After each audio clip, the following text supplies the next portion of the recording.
Bom, gente, então ao longo desse tema, a gente compreendeu bastante que o mindfulness constitui um fundamento de todas as habilidades ensinadas na DBT. A gente estudou o seu papel, a gente conheceu os três estados da mente, né? Vocês lembram? Mente emocional, mente racional e mente sábia. A gente aprendeu as habilidades o quê? Lembram? Observar, descrever e participar. E a gente aprendeu sobre o como, que é não julgamentos, é uma coisa de cada vez e efetividade. E como tudo isso orienta tanto o conteúdo como a atitude da prática do mindfulness na DBT.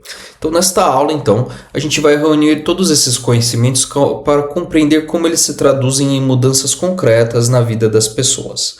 Então, na DBT, o mindfulness não é simplesmente uma técnica, né?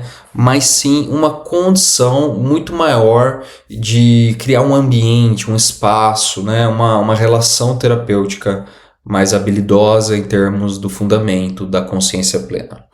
Então é justamente entender que o mindfulness é uma habilidade psicológica que vai sendo aplicada em diversas dimensões no cotidiano, nas relações, no entendimento, nas descrições, nas observações, e tudo isso de maneira concisa, né, de maneira complexa e multidimensional, vai criando respostas mais conscientes e gerando menos sofrimento por meio de uma tomada de decisão mais sábia. Bom, gente, então uma das principais contribuições clínicas do mindfulness nessa direção é justamente cessar aquilo que a gente entende como o piloto automático da reatividade, da impulsividade.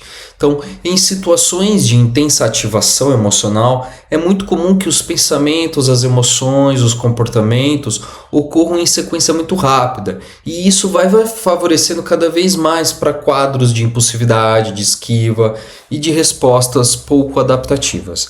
Então, o treinamento da atenção plena justamente cria um intervalo entre o estímulo e a resposta, e isso vai permitindo o reconhecimento do que está acontecendo, se a gente de fato está agindo de maneira automática. Então, mesmo quando esse espaço dura apenas alguns segundos, ele pode também ser suficientemente adequado para a gente conseguir identificar as emoções, conseguir observar os impulsos, conseguir escolher os comportamentos mais compatíveis com os nossos objetivos e os valores individuais. Então, esse processo é justamente a representação do mecanismo do mindfulness, como que ele pode ajudar. Simplesmente cessar o piloto automático, né, do indivíduo. Então a gente tem que verificar isso no nosso paciente, o quanto que ele está nesse piloto automático e o quanto que a gente tem que agir nessa direção. E embora a DBT, né, tenha sido inicialmente desenvolvida para pessoas com intensa desregulação emocional, lembra? Com aqueles dois critérios principais da vulnerabilidade biológica e ambiente invalidante, na verdade esses benefícios do mindfulness se estendem também para diversos outros públicos e contextos clínicos, tá bom? Então a ansiedade, depressão, pânico, insegurança, ansiedade social, falta de atenção, falta de planejamento, falta de produtividade. O mindfulness nessa direção ajuda em todas as dimensões, tá bom? Então, as pessoas, por exemplo, com ansiedade, depressão e transtornos alimentares, dependência de substâncias, né, dificuldades interpessoais e sociais, todas elas podem receber esses benefícios da flexibilidade psicológica produzida pela habilidade da consciência plena. Então, é importante a gente compreender tudo isso para não ficar entendendo que a gente vai eliminar os pensamentos negativos, eliminar as emoções difíceis. Na verdade, a principal contribuição da habilidade da consciência plena do mindfulness é justamente a gente conseguir transformar a nossa relação com essa experiência, ter uma relação mais sábia, mais concisa, mais efetiva. Então é a gente conseguir observar sem reagir imediatamente. E isso vai ajudando os nossos pacientes a reduzirem cada vez mais a influência desses padrões automáticos de esquiva, de ruminação e de impulsividade. E isso tudo vai ajudando a ter uma vida cotidiana cada vez mais presente. Então, todas essas dimensões ajudam, tem como base o objetivo da DBT, né? Então, gente, eu acho que é importante trazer aqui que, além dos efeitos diretos da autorregulação, o mindfulness, de maneira geral, ele vai fortalecendo esses diversos processos psicológicos que a gente vai falar nas próximas aulas da DBT e também, no geral, né, de de todas as terapias contextuais. Então, a prática amplia justamente esse entendimento da consciência emocional, melhora o controle atencional e favorece para a flexibilidade cognitiva de neuropsicologia.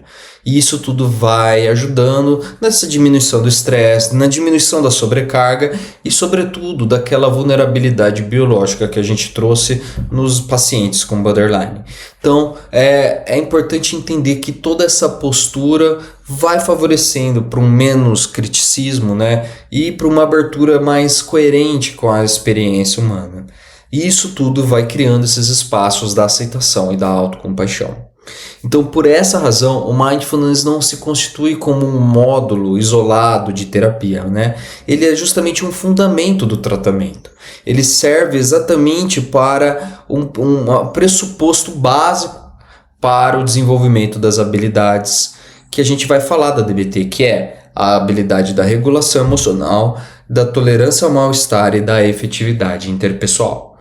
Então, primeiro a gente vai falar da tolerância ao mal-estar, depois a gente vai falar junto da regulação emocional e da efetividade interpessoal. E é isso aí, então. Bom, gente, então a gente concluiu o nosso segundo tema aqui da nossos cursos, né, de DBT. E a gente trouxe então esse entendimento que o Mindfulness é muito maior do que uma técnica ou uma prática de meditação. Então, na DBT, o Mindfulness representa justamente uma forma de desenvolvimento da consciência, desenvolvimento da presença e da liberdade diante da própria experiência. E isso sim é autoconhecimento e isso sim é um caminho terapêutico. E essa mudança vai criando essas estruturas de uma escolha mais coerente, um alinhamento maior com os valores e uma construção de uma vida melhor a longo prazo, tá bom?